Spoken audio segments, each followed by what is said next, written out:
Friends, कैसे हैं आप लोग। आशा करता हूँ सभी लोग कुशल मंगल से होंगे।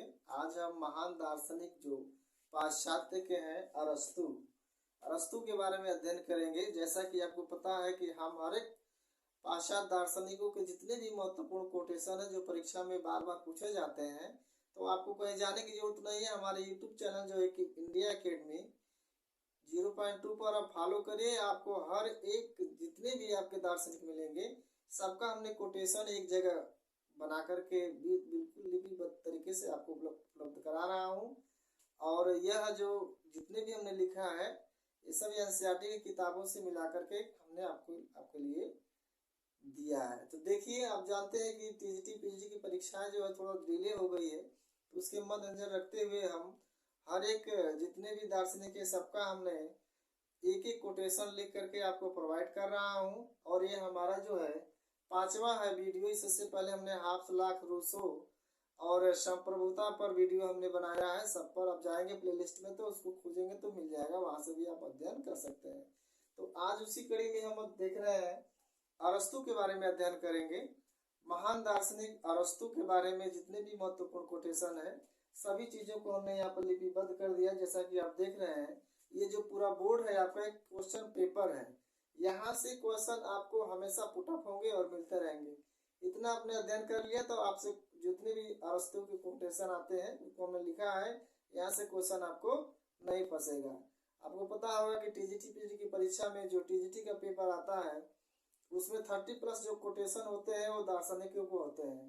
और दार्शनिकों कोटेशन जितने भी महत्वपूर्ण होते हैं सबको हम लिपिबद्ध कर रहे हैं। अगर तैयार कर लेते हैं तो आपका जो मार्क्स होता है वो 30+ जरूर आपको यहाँ से मिलकर रहेगा। तो हमारे चैनल पर बने रहिए और हर एक वीडियो को आप जो है पढ़ते रहें, नोट्स बनाते रहें। और ये चीज़ जो है कई किताबों से मिलेगा, इसलिए हमने एक जगह आपको लिख करके हम दिए हैं। ठीक है दोस्तों, तो चलते हैं, शुरू करते हैं आप अरस्तु के बारे में। जैसा कि अरस्तु पता है आपको, अरस्तु का जो जन्म है वह 384 बीसी 384 बीसी में महान दार्शनिक जो है अरस्तु का जन्म हुआ था। और जन्म का नाम था वो एथेंस। ये भी क्वेश्चन पूछता है कि अरस्तु का जन्म कहाँ हुआ था, क्वेश्चन भी बन सकता है। तो ध्यान दीजिएगा, एथेंस में जन्म हुआ था किसका, अरस्तु का। और जो मृत्यु है वह 322 बीसी में हुई थी। बीसी का मतलब बिफोर क्राइस्ट, ईसा पूर्व की बात है। जन्म इनका 384 ईसा पूर्व में हुआ और स्थान है इनका एथेंस। और मृत्यु हो गई थी इनकी 322 बीसी में, अर्थात 322 ईसा पूर्व में। इनकी जो महत्वपूर्ण पुस्तक है, महत्वपूर्ण पुस्तकों में आता है बार बार क्वेश्चन, पॉलिटिक्स है और दूसरा है एथेंस का संविधान। इन्होंने 2 किताबें जो सबसे महत्वपूर्ण है लिखी है। इसमें एक है आपका पॉलिटिक्स है, दूसरा है एथेंस का संविधान है। और ये भी जान लीजिए कि अरस्तु का जो गुरु थे वो थे प्लेटो। ये भी क्वेश्चन पूछता है कि अरस्तु का गुरु कौन था, प्लेटो थे या प्लेटो का शिष्य कौन था, तो वह था महान दार्शनिक अरस्तु। प्लेटो ने अरस्तु से इतना इसके ज्ञान को देख करके इतना स्तब्ध हो गया कि उन्होंने इसको एक नाम दिया था जिसका नाम था अकादमी का मस्तिष्क। अकादमी का मस्तिष्क किसे कहा गया है, तो अरस्तु को कहा गया। किसने कहा है, तो यह प्लेटो ने कहा था। और प्लेटो की एक पुस्तक थी लाज। इस लाज से अरस्तु क्या थे, प्रभावित थे। ये भी क्वेश्चन आता है कि अरस्तु जो है किस पुस्तक से प्रभावित थे, ऐसा किस पुस्तक का प्रभाव उन पर पड़ा था। तो प्लेटो की पुस्तक थी वो लाज थी, उससे इनको बहुत प्रभाव पड़ा था। और इनके जो ज्ञान को देख करके प्लेटो ने इनको अकादमी का मस्तिष्क भी इनको कहा था।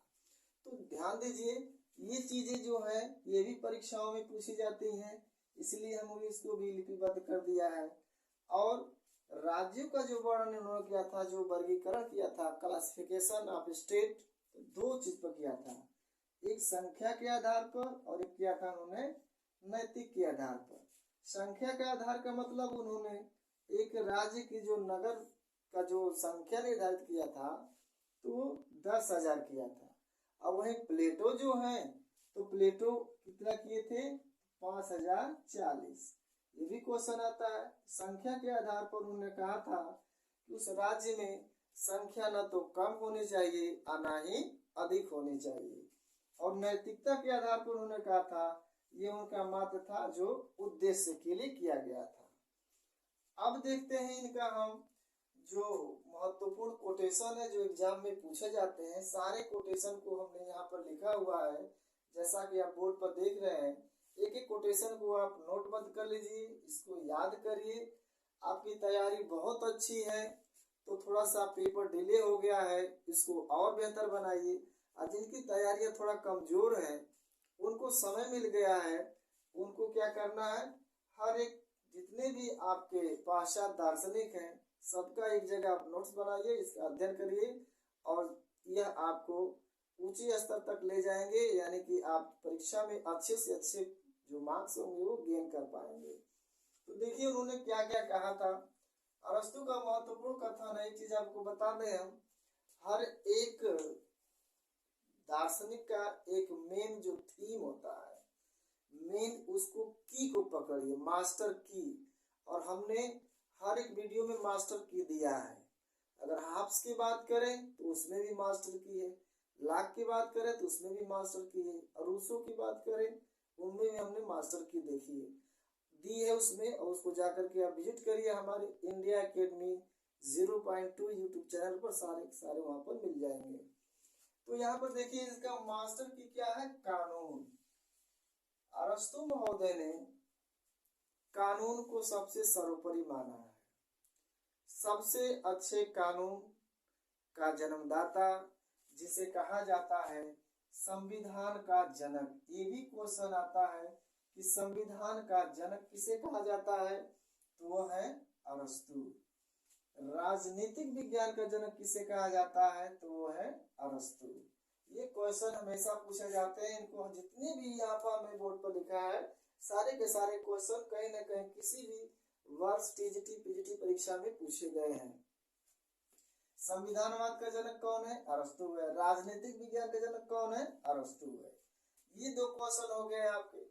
और इसके महत्वपूर्ण कथनों में देखिए, सबसे पहला है राज्य व्यक्ति के पूर्व का संगठन है। इन्होंने राज्य के बारे में बताया था कि जो राज्य है वो व्यक्ति के पूर्व का संगठन है। और दूसरा कोटेशन उन्होंने राज्य के बारे में दिया था कि राज्य नागरिकों का समुदाय है। यानी राज्य को कहा था कि वो नागरिकों का क्या है, समुदाय है। ये सारे क्वेश्चन पेपर में आपको मिलेंगे, आप देखेंगे पिछले सालों का पेपर तो जरूर उसमें मिलेंगे। अगला राज्य के बारे में उन्होंने कहा था कि राज्य कुलों एवं ग्रामों का ऐसा समुदाय है जिसका उद्देश्य आत्मनिर्भर की प्राप्ति है। राज्य कुलों एवं ग्रामों का ऐसा समुदाय है जिसका पर्पज क्या, उद्देश्य क्या, केवल आत्मनिर्भर की प्राप्ति है। आत्मनिर्भर की प्राप्ति पर उन्होंने दोनों चीजों को, राज्य और ग्रामों का समुदाय को, उद्देश्य को ला दिए केवल आत्मनिर्भर की प्राप्ति पर। अगला है राज्य मनुष्य की सामाजिकता का परिणाम है। राज्य के बारे में अगला क्वेश्चन उन्होंने दिया है कि राज्य जो है मनुष्य की सामाजिकता का परिणाम है, रिजल्ट है। अगला कह रहे हैं कि विधि ऐसा तर्क है जिस पर इच्छाओं का कोई प्रभाव नहीं। यानी विधि का मतलब हो गया कानून। कानून को उन्होंने सर्वश्रेष्ठ माना है, जिस पर कहा है कि कानून इतना श्रेष्ठ है कि उस पर इच्छाओं का कोई प्रभाव नहीं हो सकता है। तो विधि ही सब कुछ है, विधि ऐसा तर्क है जिस पर इच्छाओं का कोई प्रभाव नहीं।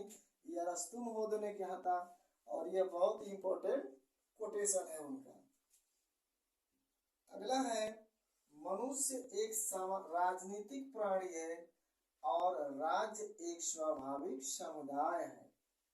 अगला क्वेश्चन है राज्य का उदय सदजीवन के लिए हुआ है, सदजीवन के लिए उसका अस्तित्व बना हुआ है। अगला क्वेश्चन है वह व्यक्ति नागरिक है जो राजकीय पदों को ग्रहण करता है। नागरिकता के बारे में उन्होंने कहा था कि वह समस्त व्यक्ति नागरिक है जो राजकीय पदों को ग्रहण करता है, वह क्या है, नागरिक है। अगला है, व्यक्ति एक राजनीतिक प्राणी है, सामाजिक प्राणी है। ये कोटेशन बार बार आता है कि व्यक्ति एक राजनीतिक प्राणी है और सामाजिक प्राणी है। इसमें देख लीजिएगा, राज्य व्यक्ति से पूर्व का संगठन है, राज्य व्यक्ति से पहले है, तो व्यक्ति आ जाएगा तो यहाँ पर हो जाएगा आपका अरस्तु, और यहीं पर अगर परिवार आ जाता है तो वहां पर हो जाता है आपका प्लेटो। बृहद रूप, बृहद रूप के लिए प्लेटो है। अगला देखिए, संविधान राज्य के कार्य तथा नागरिकों के अधिकार को निश्चित करता है। संविधान के बारे में उन्होंने कहा है, कोटेशन बहुत महत्वपूर्ण है, कि जो संविधान है राज्य के कार्य और नागरिकों के अधिकार को क्या करता है, निर्धारित करता है। वह ही देश का क्या है, राज्य का संविधान है। संविधान वो है जो राज्य के अधिकार को क्या करता है, सुनिश्चित करता है। नेक्स्ट उन्होंने क्वेश्चन दिया है, निर्धनता अपराध एवं क्रांति की जननी है। ये सारे जितने क्वेश्चन लिखा है सब जगह पेपरों में आए हुए हैं। उन्होंने निर्धनता को कहा था कि जो निर्धनता है वह एक क्रांति है, क्रांति की क्या है, वह ही जननी है। अर्थात निर्धनता को उन्होंने कहा था कि अपराध का कारण एक बनता है क्या, निर्धनता, गरीबी, पोवर्टी, यही जो है व्यक्ति के अंदर अपराध को क्या करती है, जन्म देती है। अगला है, राज्य से अलग रहकर व्यक्ति कुछ नहीं कर सकता। राज्य से अलग रहकर व्यक्ति कुछ नहीं कर सकता। दास्ता नैतिक एवं प्राकृतिक है।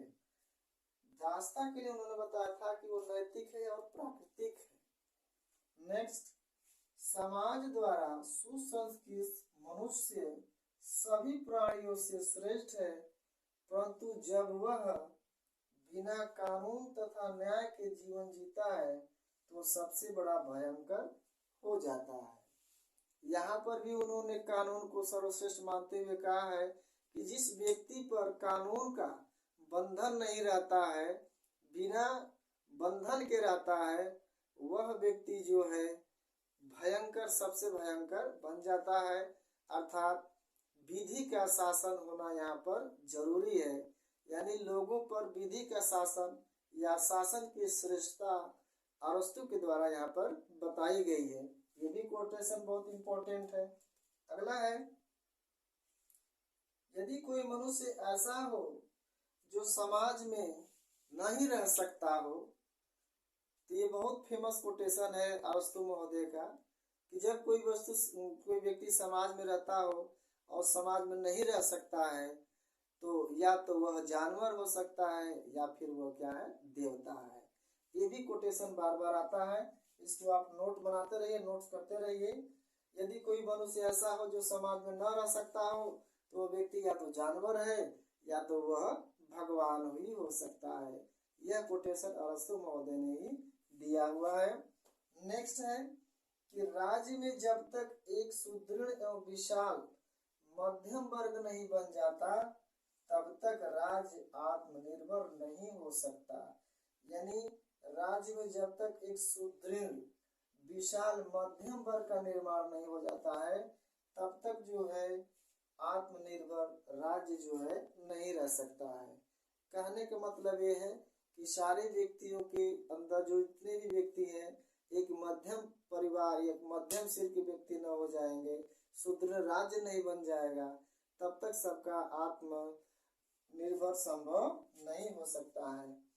अगला है कि एक फेमस कोटेशन इनका है फ्रेंड्स, देख लीजिए, मनुष्य का साहस आज्ञा देने में और स्त्री का पालन करने में सबसे श्रेष्ठ माना जाता है, और स्त्री का जो मौन रहना ही वो सबसे बड़ा नारी का क्या है, गुण है।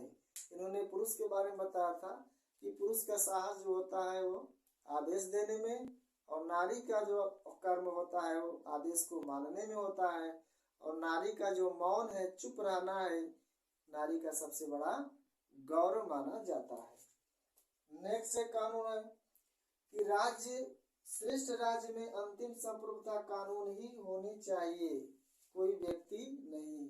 इन्होंने ये भी कोटेशन दिया था कि एक श्रेष्ठ राज्य है, श्रेष्ठ राज्य में जो अंतिम है संप्रभुता, जो संप्रभुता है वह कानून ही होना चाहिए, कोई व्यक्ति नहीं होना चाहिए। यानी कि यहाँ पर किसी राज्य में किसी राजा को नहीं मानते हैं। उन्होंने कहा था कि राज्य में सबसे बड़ा क्या हो, कानून हो। कानून को सर्वश्रेष्ठता उन्होंने दिया था। तो कानून के बारे में उन्होंने कहा है कि श्रेष्ठ राज्य में अंतिम जो संप्रभुता है वो कानून ही होना चाहिए, कोई व्यक्ति नहीं हो सकता है। तो इस प्रकार आप देखें हमने 17-18 कोटेशन इसमें डाले हैं जो बहुत ही परीक्षा की दृष्टि से महत्वपूर्ण है और सारे पेपर परीक्षाओं में पूछे गए हैं। अगला उन्होंने जो कहा था, नगर में जो वर्गों का जो बंटवारा किया था वो 3 भागों पर किया था। पहला अत्यंत जो संपन्न है, दूसरा अत्यंत गरीब है और तीसरा जो है मध्यम वर्ग के लोग आते हैं। और इन्होंने एक और बात कही थी संपत्ति के बारे में कि प्रत्येक व्यक्ति को उतनी ही संपत्ति होनी चाहिए जितनी कि उसकी क्या हो, आवश्यकता हो। आवश्यकता से अधिक जो संपत्ति होती है वो विनाश का कारण बनती है। कहीं न कहीं उससे जो है निर्धनता आती है, गरीबी आती है और अपराध को वो जन्म देता है। जैसे अगर संपत्ति ज्यादा है तो उसको लूटने वाले भी ज्यादा हो जाते हैं। तो व्यक्ति, अगर मान लीजिए कोई व्यक्ति है ये सोच रहा है कि मैं मार्केट में जाऊं और जाकर के सारे सामान हम खरीद लें और खरीद कर इकट्ठा कर लें ताकि हमारे जितने भी परिवार के सदस्य हैं कई वर्षों तक खाएंगे। तो इससे क्या होगा कि अब सारा चीज आप खरीदे तो दूसरा लोग कौन प्रोडक्ट कैसे खरीदेंगे। इसलिए उन्होंने कहा था कि संपत्ति एक समुचित हो, यानी कि उतनी ही संपत्ति परिवार में होनी चाहिए जितनी कि उसकी क्या हो, आवश्यकता हो। तो इस प्रकार आप देख रहे हैं अरस्तु महोदय को फिर से रिपीट कर देता हूँ। यह टीजीटी पीजीटी एग्जाम 2022-23 को मद्देनजर देखते हुए हमने हर एक जितने भी आपके दार्शनिक है सभी दार्शनिकों के महत्वपूर्ण कोटेशन, एक कोटेशन एक जो आपके दार्शनिक है उनके संपूर्ण कोटेशन एक ही वीडियो में आपको हम लाते रहेंगे। और जितने भी दार्शनिक है अगर आपको कई जगह खोजेंगे तो कई किताबों से मिलाना करना पड़ेगा। इसलिए आप केवल एक ही वीडियो देखें, एक वीडियो में उनका पूरा का पूरा जितना रहेगा कोटेशन, सारे कोटेशन इसमें हम डालते रहेंगे, आप लोगों को वीडियो प्रोवाइड करते रहेंगे। तो हमारा इंडिया अकेडमी जो यूट्यूब चैनल है, इंडिया अकेडमी 0.2 यूट्यूब चैनल, इसको आप जो है अगर नए हैं तो इसको एक लाइक कर दीजिए, सब्सक्राइब कर दीजिए ताकि हमेशा आपको वीडियो जो है ये प्रोवाइड करते रहे हम और आप लोगों के लिए कुछ अच्छा बेहतर कर सके।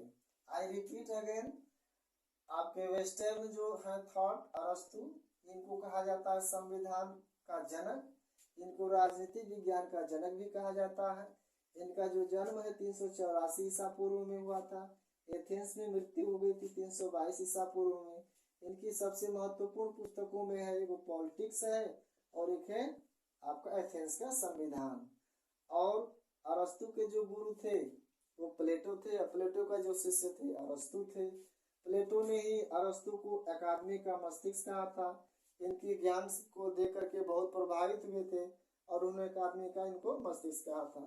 प्लेटो की पुस्तक जो थी लाज थी और लाज से ही जो है अरस्तु इतना प्रभावित हुए थे कि उन्होंने भी पॉलिटिक्स और एथेंस का उन्होंने क्या किया, संविधान का रचना कर डाला। और अरस्तु ने राज्य का जो वर्गीकरण किया था, वर्गीकरण क्लासिफिकेशन किया था, वो 2 चीजों पर किया था। एक था संख्या के आधार पर, दूसरा नैतिक के आधार पर। ये भी क्वेश्चन पूछता है कि अरस्तु की जो संख्या थी वो कितना माना है, तो 10,000 और प्लेटो की जो संख्या थी वो थी 5,040।